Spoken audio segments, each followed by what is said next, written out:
C'est ce qu'on a développé au niveau du laboratoire depuis une vingtaine d'années.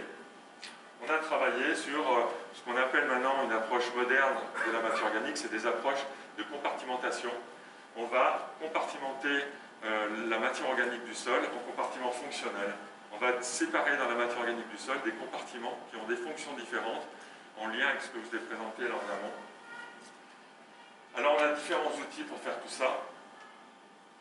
Alors, très concrètement, voilà, ça j'ai illustré, ça c'est la matière organique de votre sol, vous avez une teneur en matière organique de votre sol. Les outils qu'on a développés au niveau du laboratoire vont nous permettre de rentrer dans cette matière organique et de la disséquer. Très concrètement, on a des outils pour disséquer la matière organique et pour séparer différents compartiments qui vont avoir des fonctions différentes au niveau du sol.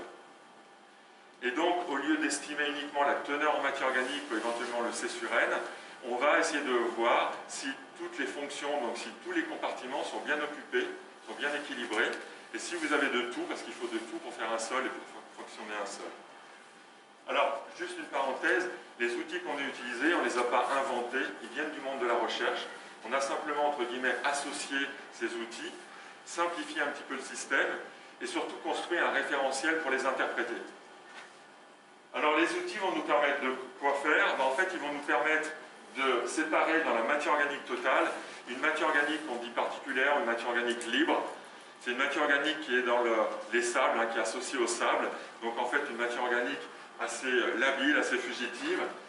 C'est une matière organique en fait en lien, alors cette matière organique elle est vraiment en lien avec vos restitutions organiques.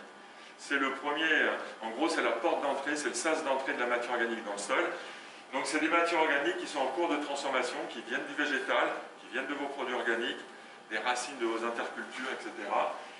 Et c'est une matière organique qui va commencer à se transformer. Donc là-dedans, on va avoir de la matière organique très fraîche, vos résidus de l'année. Et on va avoir des matières organiques un petit peu plus évoluées en cours de digestion. Ça reste des matières organiques plutôt labiles, avec des pas de temps d'action, ce qu'on appelle le court et moyen terme. On va être à l'échelle de l'année jusqu'à une quinzaine d'années, une dizaine d'années, une quinzaine d'années. Voilà, donc ça c'est un compartiment de réserve très en lien avec la nutrition de la faune et de la microflore, et en interaction assez rapide aussi avec la culture et la nutrition des cultures. On va séparer un autre compartiment. Cette matière organique, ce second compartiment, c'est ce qu'on appelle la matière organique humifiée ou la matière organique liée. Donc c'est une matière organique, en fait là-dedans on va retrouver le complexe argilo-humique que vous connaissez tant, il va se retrouver dans ce compartiment-là. Et on va retrouver des matières organiques complètement transformées, qui n'ont plus rien à voir avec le végétal de départ, mais qui ont des chaînes plutôt, on va dire, c'est des cycles basoïques, des cycles complexes, et c'est des matières organiques stabilisées, très stabilisées. C'est des matières organiques qui vont être lentement minéralisables, et quand je dis lentement, c'est à l'échelle de l'ordre de 1 à 2% par an. Donc là, on est vraiment dans quelque chose de stockage, on est vraiment dans le long terme, c'est un âge moyen d'une cinquantaine d'années. On est donc sur les propriétés proches de tout ce qui est complexe argilo-humique, donc les propriétés de physique, de structuration à long terme, les propriétés d'échange. La CEC de la matière organique, elle est essentiellement dans ces matières organiques-là qui sont chargées négativement. On va avoir donc la stabilité structurale, ça va participer à la rétention en eau, un peu, c'est pas la première fonction, mais ça va participer aussi. Et là, on est vraiment en gros dans le capital du sol, dans le long terme.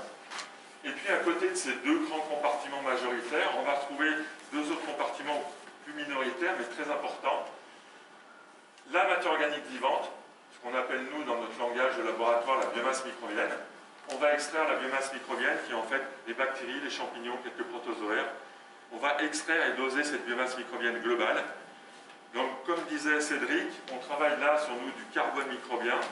Il y a les nouvelles techniques d'analyse maintenant, on développe de la biologie moléculaire, donc on s'intéresse plus à l'ADN, nous on s'intéresse aux constituants majoritaires de cette microflore qui est le carbone, donc ça fait partie de cette matière organique.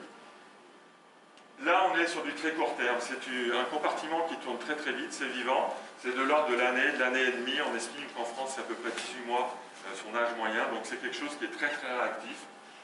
C'est un compartiment transformateur, c'est ce compartiment-là qui va transformer les autres dans toutes les propriétés qu'on a vues, les cols, la libération d'azote, de phosphore, etc. Et le dernier compartiment qui nous intéresse, c'est le compartiment de matière organique énergétique, de la nourriture. Ça, c'est le compartiment qui va nous permettre de nourrir, de fournir de l'énergie à cette biomasse microbienne à l'échelle de l'année, en gros. Donc c'est vraiment le compartiment de réserve à l'année. Ça va très très vite, on est ici dans le très court terme aussi. C'est des compartiments qui se renouvellent très très vite, qui se consomment très très vite. Voilà, et qu'on va pouvoir un petit peu estimer avec ces outils.